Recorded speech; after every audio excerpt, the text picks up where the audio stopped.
2 hommes soupçonnés d'être impliqués dans les violences contre des militants de SOS Racisme lors du meeting début décembre du candidat d'extrême droite à la présidentielle Éric Zemmour à Villepinte, Seine-Saint-Denis, ont été mis en examen pour violences volontaires, a indiqué jeudi le parquet de Bobigny.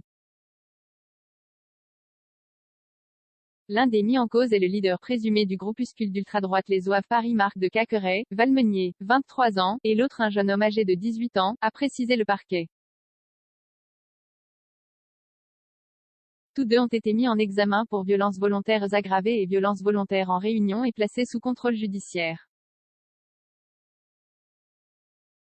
Agression à coups de poing et de jets de chaise le 5 décembre, lors du premier meeting de campagne d'Éric Zemmour à Villepinte, plusieurs militants de SOS Racisme, qui avaient exhibé des t-shirts « Non au racisme », avaient été agressés à coups de poing et de jets de chaise par des soutiens du polémiste. L'exploitation des vidéosurveillances et le travail des services d'enquête ont permis d'identifier plusieurs auteurs présumés.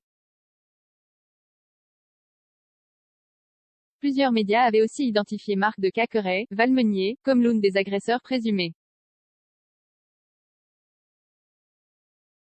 Ce dernier a déjà été condamné à 6 mois de prison avec sursis en janvier 2019 pour des violences commises lors d'une manifestation des Gilets jaunes le 1er décembre 2018. 11 plaintes déposées. Éric Zemmour avait déclaré mercredi à propos des Zouaves et des violences ayant marqué son meeting « Je ne maîtrise pas tous les gens qui viennent, je ne connais pas ces gens.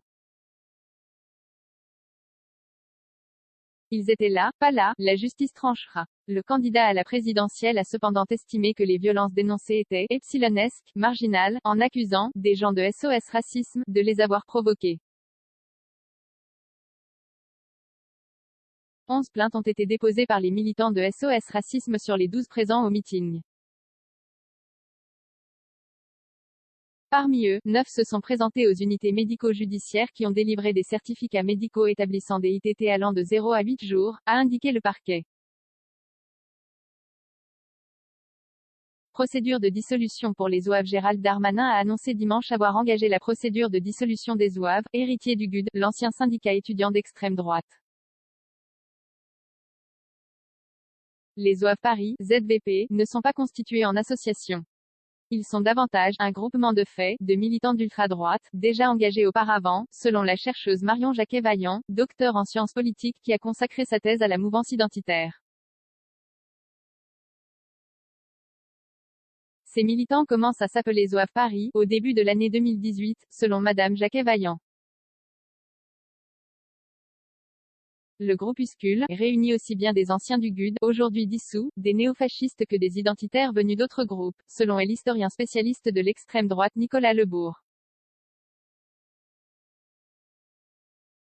0 commentaires 69 partages partagés sur Messenger, partagés sur Facebook, partagés sur Twitter, partagés sur Flipboard, partagés sur Pinterest, partagés sur LinkedIn, envoyé par mail. Sauvegarder une faute? Imprimé.